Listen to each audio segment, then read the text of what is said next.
People mostly get annoyed when I do my job. They view me as an annoyance and don't consider real danger when I tell them to stop their actions.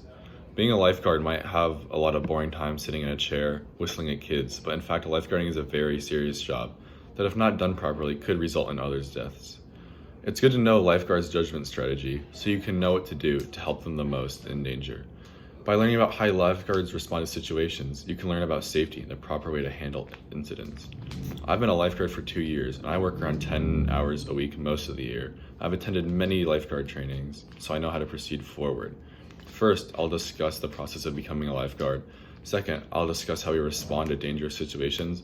And third, I'll discuss what happens when incidents aren't happening and we're just on the chair or on the front desk.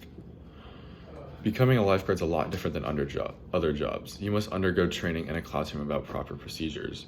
There are over 300 slides prepared to educate the lifeguard on proper procedure. A large portion is not about reacting to an incident, but rather learning about how to have proper surveillance when on shift. Stated in the lifeguard manual, with effective surveillance, you can recognize behaviors or situations that might lead to a life-threatening emergency, such as drowning or injuries to the head, neck, or spine. To act quickly to modify the behavior or control the situation is very important. We learn the proper way to extract people out of the water in case they have a head injury to ensure that we do not make it worse. You must be in the water and constantly practice rescue scenarios till you master it during the training.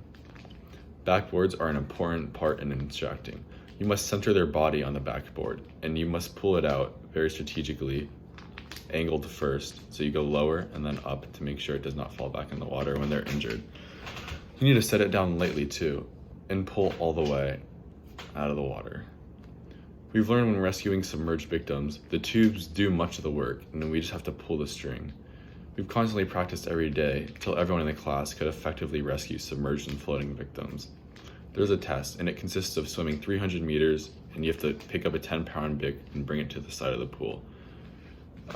Passing this is a good way to demonstrate that the lifeguard can do what is necessary. And the best form of taking the test, according to Mary Donahue, is to take your time on the 300-yard swim, as you don't want to get tired, because there's no time limit at all. And don't tire yourself out trying to sprint on it, because then you'll be too tired for the brick test. There is a lot of paperwork required, as well as blood tests to become a lifeguard. A blood test for tuberculosis is needed no matter the age, even if you're 15 and a half, just getting your first job. When these forms were officially signed, we had to go to our county's official school system building. There was so much paperwork required, with lots of tax forms, safety forms, and the doctor form saying we don't have tuberculosis. We get forms from a guardian. They took our fingerprints, needed our ID and social security number to process us safely. Now that I've discussed on how to become a lifeguard, I will talk about how to respond to dangerous situations on and off the stand.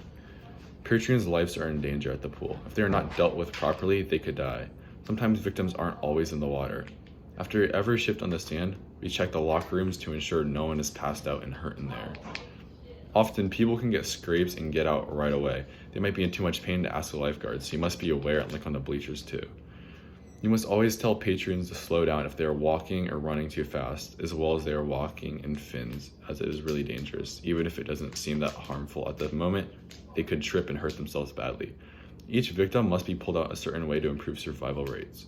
If they have a spinal injury in shallow water, pushing their arms at their head to make a streamlined position for them provides spine and neck support. In deep water, if they're unconscious, you must get them on their back and slide the tube under their back, so that way their chest floats up and their head's leaned back and it opens their air pipe while swimming. To ensure your safety while rescuing a drowned victim, you have to push the tube into them so they can grab it instead of dragging you down. There's a lot of important safety precautions to keep you safe when you're rescuing. An important thing to know is what to do before providing care once you get them out of the water. Secondary lifeguards, the ones not responding primary, should call 911. It's important for another lifeguard to get out their face mask and help provide oxygen to the patron while the first lifeguard is doing chest compressions. The main purpose is to keep the victim alive until EMS personnel arrives. Now that we've talked about how to respond to dangerous situations, we'll talk about what we should do when there's no hurt victims. There's a lot happening when you're not on the chair. How to properly surveil the area. A big part of surveillance is staying awake on the chair. You're encouraged to have an upright position in the arm and turn your head instead of just your eyes so you don't lose focus. You also must actively be looking from patron to patron for danger. Don't stay on one person for too long. Also, don't be afraid to blow the air horn and rescue someone, even if you can't tell if they're in danger or not. Better to be safe than sorry. After the pool closes, we have to mop and clean the floors to make sure that there's no bacteria. We'll use bleach and mops usually. And we have to refill the soaps and trash bags too. Today I discussed how to become a lifeguard. I then discussed how to react to injured patrons in dangerous incidents. And third, I discussed on how to properly surveil the area and what to do when not on a stand. From learning about how lifeguards react to incidents, you can learn about the best way to deal with situations and the danger involved.